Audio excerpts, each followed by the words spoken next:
Et shalom, shalom. Alors tout d'abord, j'aimerais rendre hommage à Yahweh Bahashem, Yahushai Bahashem, Roha Kodash. Yahweh qui est le nom du Père Tout-Puissant le plus haut. Bahashem qui veut dire au nom, Yahushai qui est son fils. Bahashem, Roha Kodash qui est le Saint-Esprit. Et shalom aux 144 000 et double honneur et respect aux apôtres et aux aînés de Great Millstone. Ici, frère Amoise de Montréal et à vous. Seulement je dis shalom. Alors, je précède avant de commencer, c'est dans le livre de l'Euséracide, 17 et 24. Cependant, il accorde à ceux qui se repentent l'occasion de revenir à lui. Il rend courage à ceux qui sont découragés. Alors, Yahweh Shimon a un one-time deal présentement qui est là depuis longtemps, mais qui est encore ouvert. Ce deal-là est encore ouvert. Right? Il donne l'occasion aux Israélites de repentir. Right? Et c'est un gros deal parce que quand Yahweh Shimon te permet de repentir, il te permet de revenir à lui, ça veut dire qu'il envisage de pardonner tous tes péchés, right? De ta vie présente et de ta vie passée. Là, on va dire c'est quoi le péché. Il est écrit à 1 Jean 4. 1 Jean 3 et 4 que le péché, right? Quiconque commet le péché transgresse aussi la loi, car le péché est la transgression de la loi. Alors Yahweh Shimashai te permet présentement, malgré qu'on peut assister à des événements prophétiques, right? Qu'est-ce qui s'est passé avec les faux juifs dans la terre d'Israël qui sont en guerre avec le Hamas? Ce n'est que le début des commencements des douleurs, Matthieu 24 et 8. Ouais, c'est juste le commencement des douleurs, ça, c'est rien. Ouais.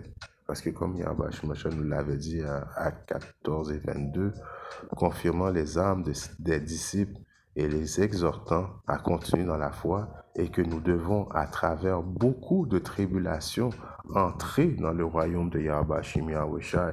Alors c'est avec beaucoup de tribulations qu'on va rentrer dans le royaume de Yahweh Shimashai.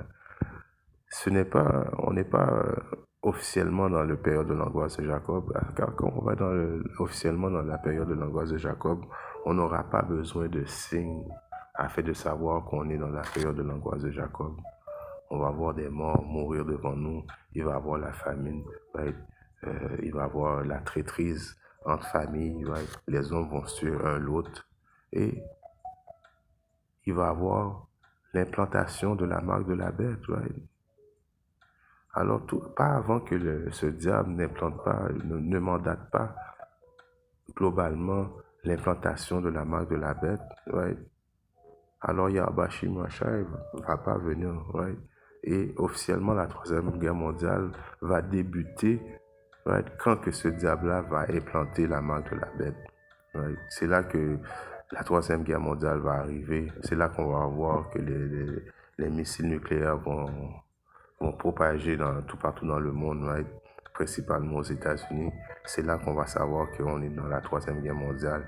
Et à ce moment-là, Yahweh Shimashai, Yahushua va venir transpercer le ciel et venir délivrer son peuple, les soi-disant négro-latinos, les soi-disant amérindiens. Donc, tout ce qu'on est en train d'assister présentement, c'est le début des douleurs. Il y a beaucoup de tribulations, comme qu'on a lu. À travers beaucoup de tribulations, on va entrer dans le royaume de Yahweh Shimashai. Right? Mais il faut comprendre aussi, si tu ne manifestes pas un regret de repentir de tes péchés, alors Yahweh Shimashai ne pourra pas te protéger et tes péchés ne seront pas pardonnés. Right? Parce que là, tu as une possibilité d'avoir tes péchés pardonnés afin que tu puisses avoir la protection divine de Yahweh Shimashai. Right? C'est écrit on va dans sa puissance.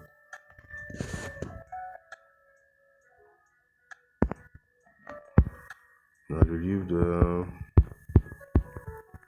Ézéchiel 18.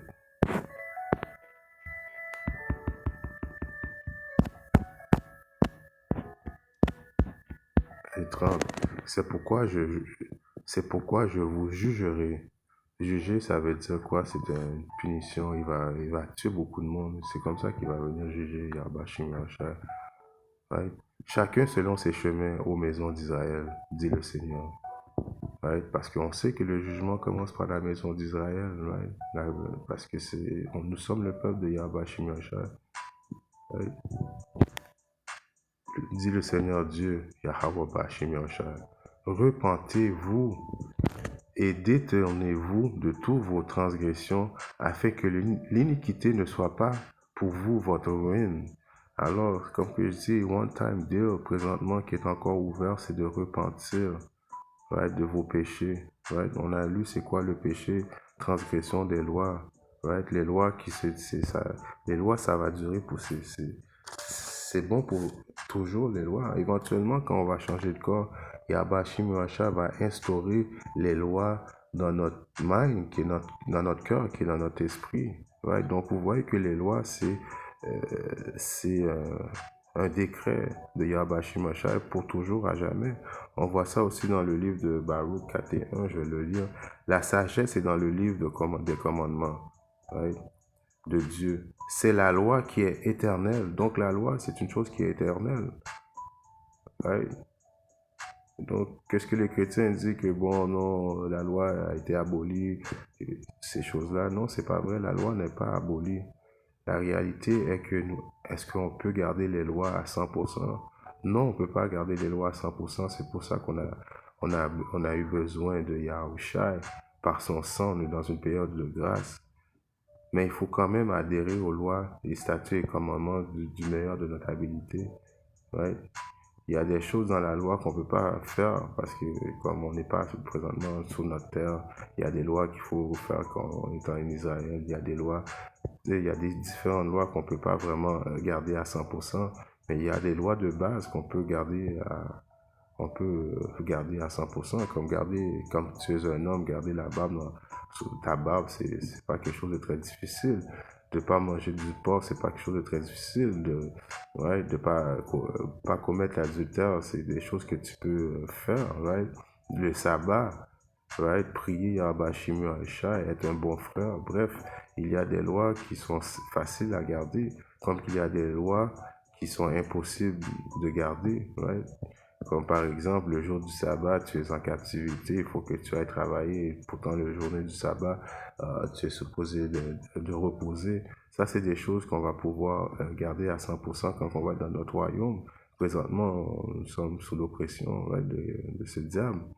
Mais éventuellement, les lois, c'est une chose qui est bonne et ils ne sont pas abolis. Il faut adhérer aux lois, statuts et commandements du milieu de ton habilité. Et si tu fais ces choses-là, tout ça pour dire que ça démontre, tu manifestes un sentiment sincère de repentir. Right? Donc, si tu manifestes ce sentiment nécessaire de repentir et tu te détournes de tes transgressions, right?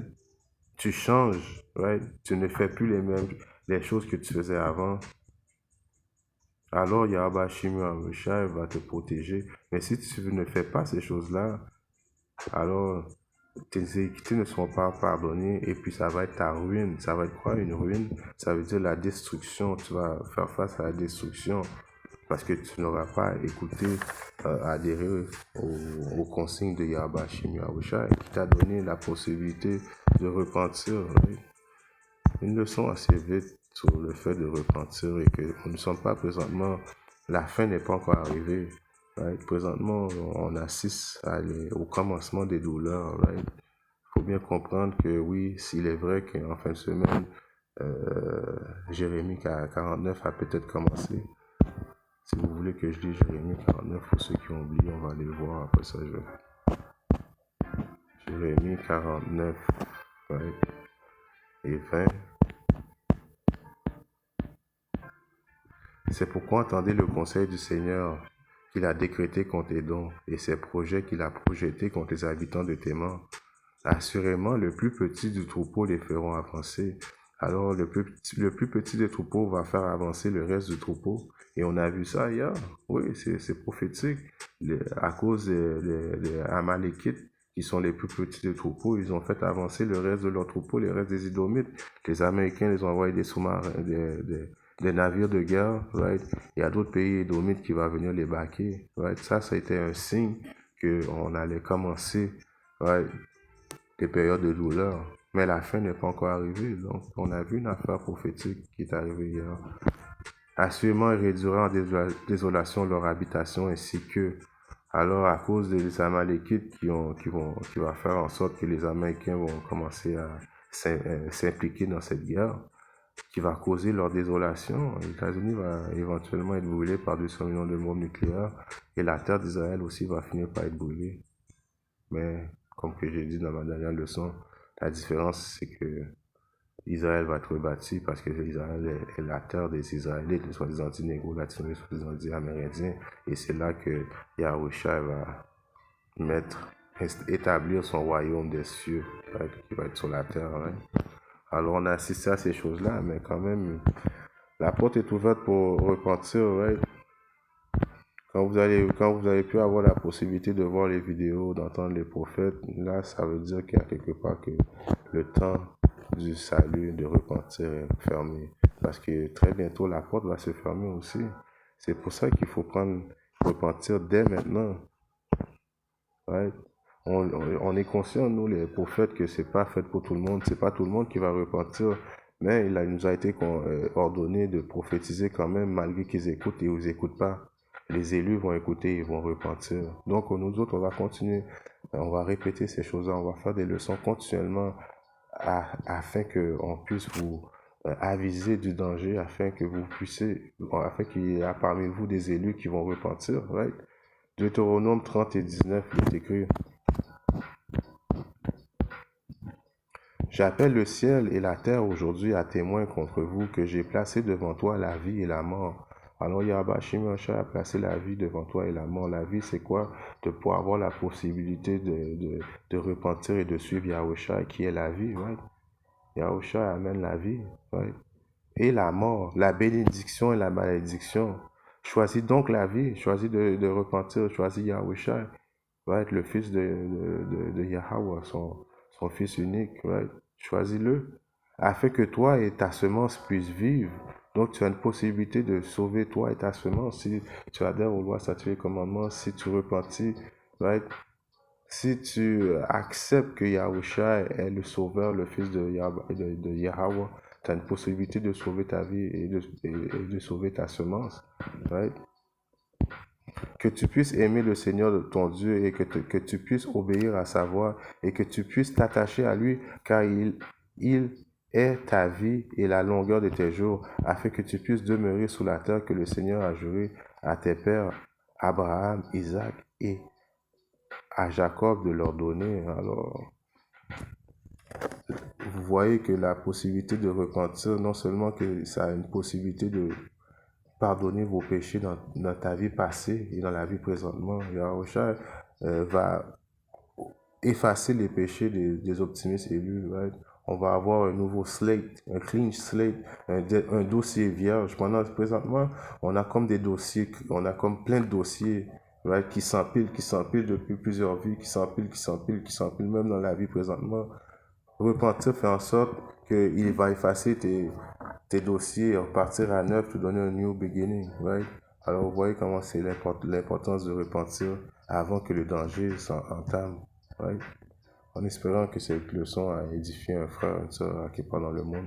Si Yahweh Shimosha le veut, je reviens bientôt avec notre leçon. Shalom, Titi, Bagoba.